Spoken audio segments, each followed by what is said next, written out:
these tier 1 fucking American warriors are watching this shit right after an op before they go to bed overseas. Man. We'd go heavy episodes. No Sex in the City? Yeah. I mean, maybe. Some guys just didn't admit it. I don't know.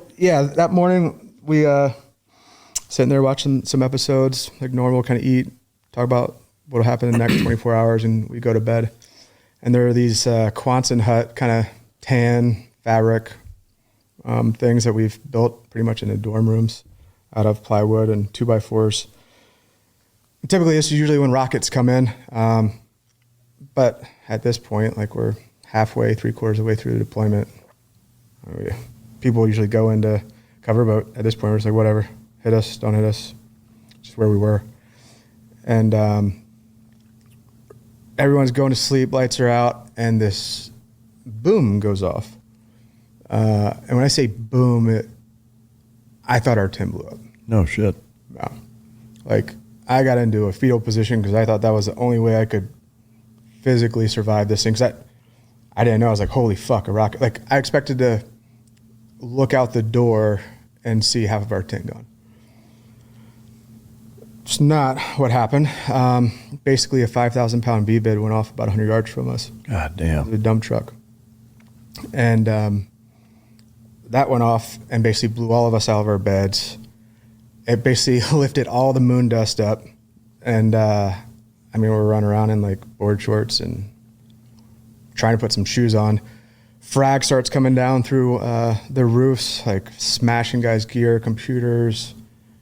There's kind of a little wall in between where we were with another unit that we were working with. The overall circle of our compound was connected, but now we're thinking that they got blown up. So we put board short shoes on and we're kind of running to see what's going on. Guys are grabbing gear. And we realized, all right, well, it wasn't that group. And then we kind of see over the wall, and this V-bed basically blew a hole in the wall from the exterior of the entire base. Shit.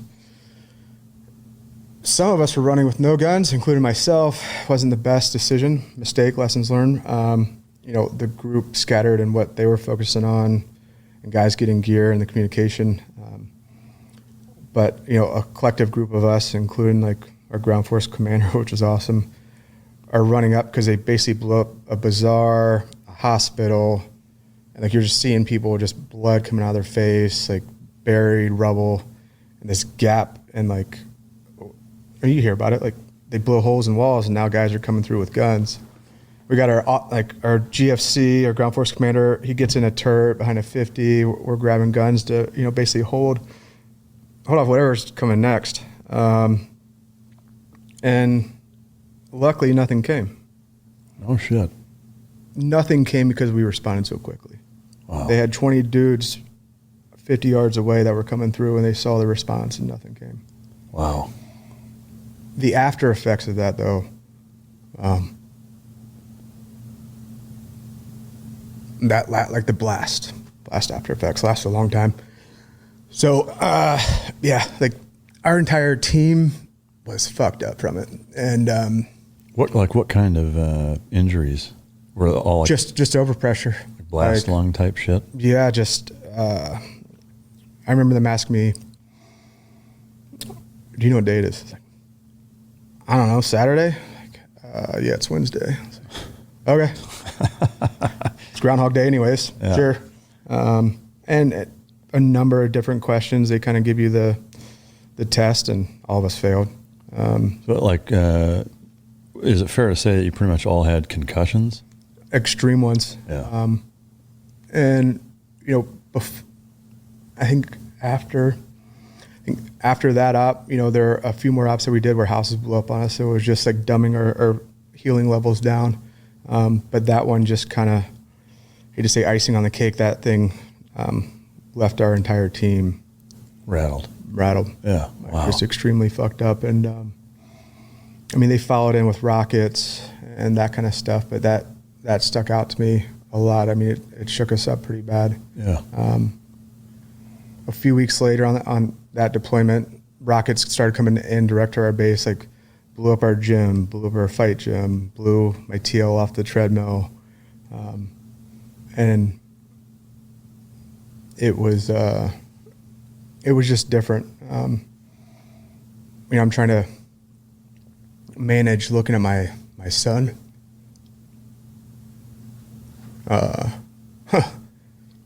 Well, it's all going on. It's not easy. Because at this point, he's a couple months old, right? Yeah, he's like 3 months old, 4 months old. So a lot of different mixed emotions, and just getting blown up a lot.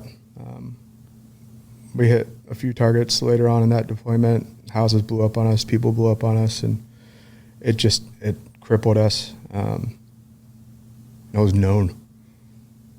It was known across the command how bad it was. Yeah. Well, 2 questions, I guess. When the rockets that are coming in, do you know what kind of rockets are coming in? Oh yeah, they're like those recoilless, right? Like I think, like I said, I was gonna mess up the nomenclature if it's like an 83, whatever. Yeah. It was like kind of Soviet era things where that would come in and like a handful or dozens or. They usually come in volleys, 3, 4. They'd move, 6, coordinated, mostly during the day, and then they started coming in at night. But as the time progressed, the concentration of them focused on us. So they were getting better at getting more accurate, and they better. knew who you were and where you were at, and there's so many foreign national locals that are in and out of the base helping contracting that it's not a secret. And it was difficult. There's one guy that came back and immediately got out. Another guy a few years later that killed himself, and suicide. And a number of guys that just kind of were never the same again. Yeah.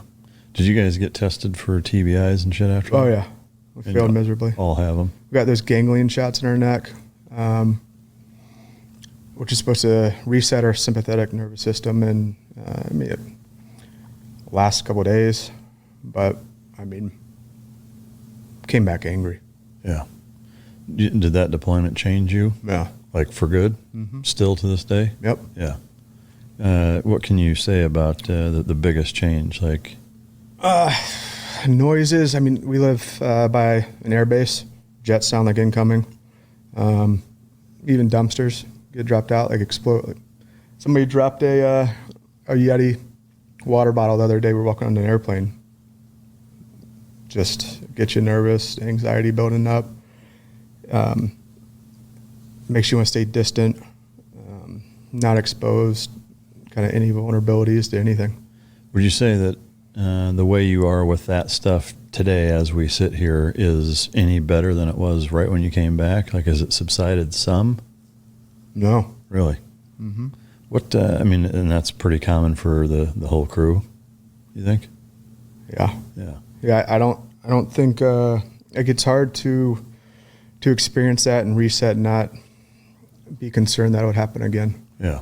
Is there anything that any of your guys have been able to do that have helped with that? Any like the Mexico ayahuasca trips or anything like that?